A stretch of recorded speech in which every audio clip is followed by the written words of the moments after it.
राव जी क्या माहौल है टीकली गांव का? माहौल टिकली का अभी तो वोट पड़ेगी भाई जी अभी इलेक्शन होना है 5 तारीख को तारीख वोटिंग में। होनी है। मेरा तो आइडिया ये कह रहा है कि नरवीर की जमानत जब्त है अच्छा और वर्धन टॉप में है ही। अच्छा मतलब कांग्रेस से वर्धन यादव यहाँ से जीत हाँ दर्ज जी, करेंगे। बिल्कुल क्लियर।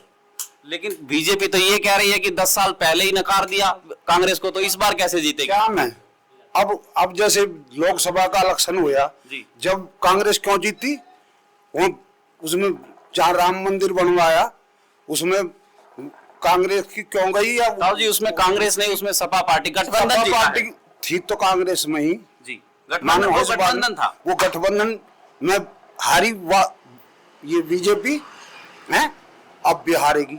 लेकिन एक चीज और भी है, हाँ जी, कांग्रेस पार्टी ने अपने सीट बंटवारे में कुछ ऐसा काम किया कि बड़े नेता छोड़कर भी जा चुके हैं। वो है पार्टी की बात जी। लेकिन यहाँ से वर्धन यादव जीत रहा है, इसमें कोई दो राय नहीं। अच्छा वर्धन यादव ने गांव को क्या क्या आश्वासन दिए हैं कि अगर वो जीतते हैं तो क्या करेंगे? नया उम्र का लड़का है, बढ़िया लीडर है, नंबर भी आना चाहिए। कोई जरूरी थोड़ी है कि एक कोई बांध दे। भाई नरवीर हुआ या पहले राव धर्मपाल था, भाई उसका ही बांध दे। अब नया युवा नेता ने भी तो नंबर चाहिए। लेकिन ताऊ जी अपने तो हरियाणा में कहावत भी चलती है, नया 9 दिन पुराना 100 दिन। ना ये तो गलत बात है, अब नहीं है वो कहावत।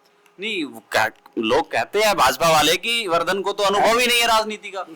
वर्धन ने तो बहुत ज्यादा अनुभव है। लेकिन राव नरवीर जी को तो जितनी वर्धन जी की उम्र है उतना अनुभव है। अब इसकी हो हाल ही उम्र, यो के अब लड़ी जाएगा इलेक्शन, 70 साल पे जा रहा है। अच्छा चलो मान लेते हैं अगर वर्धन यादव जी यहाँ से चुनाव जीत जाते हैं हाँ। और प्रदेश में सत्ता आती है भाजपा की, हाँ। तो वर्धन जी जो लोगों में जाकर जिन कामों की बात कर रहे हैं क्या वो काम करा पाएंगे? हाँ करा पाएंगे। ऐसा होता है कि हाँ अगर जी। प्रदेश में सत्ता किसी और की हो तो एक क्षेत्र में काम अपना क्षेत्र में तो करेगा काम। सरकार बीजेपी की बन रही है, थोड़ी सी देर में लगा लो। और वर्धन यहां से जीत रहा है तो अपना हल्का में तो काम करेगा, अपना हक तो मांगेगा। लेकिन राव नरवीर जी ये दुहाई भी तो दे रहे हैं कि मेरा आखिरी चुनाव है, मुझे विदाई के तौर पर जिता के भेजिए। नरवीर तो पता ना क्या क्या कहे, नरवीर का क्या है। भाई जब तू ना रहा हो, तू चुनाव नहीं लड़ाओ, आखिरी चुनाव है तेरा। पिछली 14 में भी कहा था मेरा तो आखिरी चुनाव है भाई, फिर 19 में अड़ के खड़ा हो गया भाई, मुझे दो टिकट। वो टिकट क्यों कटी, क्या कारण था? यहाँ पे दो बड़े भाजपा के नेताओं का वैचारिक मतभेद रहता है। हाँ जी, इंद्रजीत का नरवीर का 36 का आंकड़ा है। 36 का? हाँ जी। तो अच्छा एक बात बताइए, तो इस वैचारिक मतभेद का क्या राव नरवीर के इस जनाधार पर कोई फर्क पड़ सकता है? पूरा जनाधार पर असर पड़ेगा। और इसका फायदा किसको मिलेगा? फायदा कांग्रेस को मिलेगा। कांग्रेस को मिलेगा। हाँ जी। अच्छा एक चीज और भी देखने में आई है। 2 दिन पहले राव नरवीर ने ये घोषणा करी थी भैया तो मुझे बीजेपी से टिकट दे दो, यानी मैं कांग्रेस में जा रहा हूँ। फिर अब कांग्रेस से क्यों एलर्जी है उसने? अच्छा एक बात और बताइए, आप कांग्रेस के साथ हैं या वर्धन यादव के साथ? हम वर्धन यादव के साथ हैं। और अगर ऐसा हो जाता कि बीजेपी राव नरवीर को टिकट नहीं देती और वो कांग्रेस में जाते, तब आप क्या की?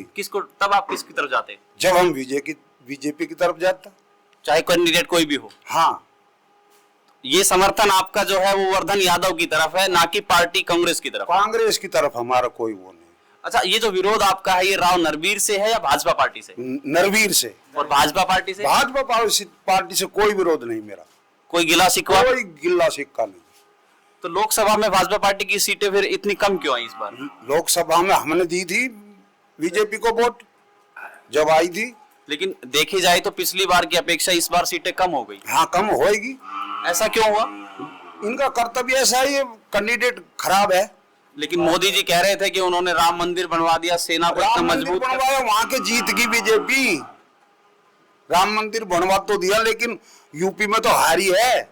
मतलब ये कहना चाहते कि सीट गलत बांटी गई। हाँ सीट गलत, और बढ़िया नेता जो है कैंडिडेट है वो बढ़िया नहीं है।